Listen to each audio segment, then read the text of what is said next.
રિદ્ધિ સિદ્ધિ વિનાયક મંદિર ખાતે ગણપતિ બાપાના જન્મદિવસની મહાઆરતી અને કેક કાપીને ઉજવણી કરવામાં આવી। હિન્દુ પંચાંગ અનુસાર દર વર્ષે માહ મહિનામાં શુક્લ પક્ષની ચતુર્થી નિમિત્તે ગણેશ જયંતિ ઉજવવામાં આવે છે।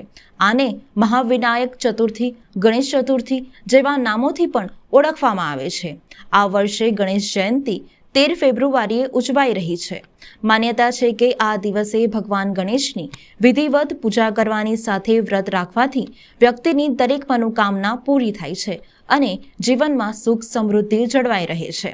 વડોદરા શહેરના રાવપુરા ભાવકાંઠાની ગલીમાં આવેલ શ્રી રિદ્ધિ સિદ્ધિ વિનાયક ગણપતિ મંદિરમાં આજે ગણપતિ દાદાને કેસર સ્નાન કરાવવામાં આવ્યા હતા। સાથે આજે ગણેશ જન્મ જયંતિ નિમિત્તે 12:30 કલાકે મહાઆરતી કરવામાં આવી હતી અને કેક કાપીને ઉજવણી કરવામાં આવી હતી। મહાઆરતીમાં મોટી સંખ્યામાં ગણેશ ભક્તો ઉપસ્થિત રહ્યા હતા અને મહાઆરતીનો લાવો લીધો હતો। સાથે મંદિરમાં ગણપતિ બાપ્પા મોર્યા અને ગણપતિના મંત્રોચ્ચાર કરવામાં આવ્યા હતા।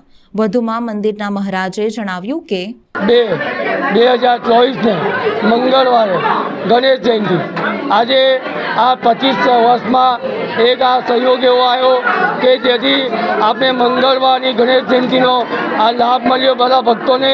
તેમજ આજે ગણેશ યજ્ઞનું આયોજન રાખ્યું છે। તેમજ 1008 લાડુથી આપણે હવન થશે। સવારે 6:30 વાગે કેસર સ્નાન કરાયું, 12:35 કલાકે મહાઆરતી થઈ અને 11 થી 5 કલાક સુધી 1008 મોદકથી ગણેશ યજ્ઞ થશે। તેમજ સાંજના 7:30 કલાકે મહાઆરતીનું આયોજન કર્યું છે। જે દરેક ભક્તોને સહકાર આપી દર્શનનો સુખ લાભ લેવો। રિદ્ધિ સિદ્ધિ વિનાયક મંદિર, ભાવગણ ગલી, રાવપુરા, બુધાઈ, સૈલેષમાં। જય ગણેશ।